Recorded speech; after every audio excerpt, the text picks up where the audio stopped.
পরিবর্তনের কারণে বন্যা আর খরার ঝুঁকি বাড়ছে, কিন্তু হাঁস পালন কৃষকের জন্য হতে পারে টিকে থাকার সহজ সমাধান।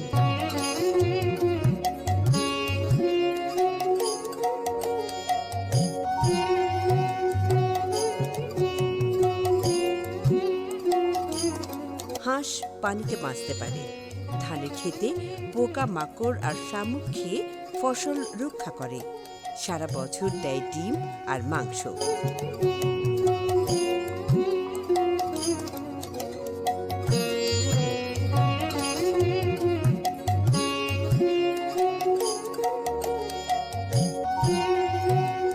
হাঁসের বিষ্ঠা জমি উর্বর করে তোলে।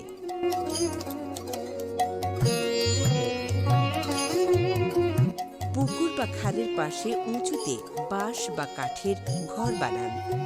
ধান খেতে ও পুকুরে হাঁসকে চড়তে দিন, সাথে ভুসি বা ভাঙা ধান দিন। খাকি ক্যাম্বেল জাত ডিমের জন্য ভালো, পেকিন বা মুসকভি মাংসের জন্য ভালো। রোগ প্রতিরোধে হাঁসকে সময় মতো টিকা দিন।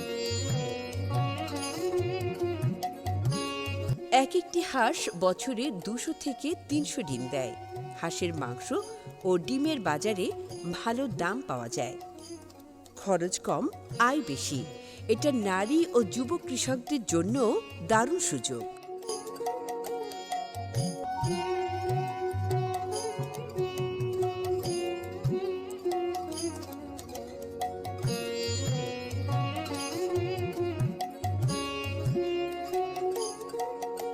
হাঁস শুধু পুকুরের সৌন্দর্য নয়, কৃষকের বন্ধু।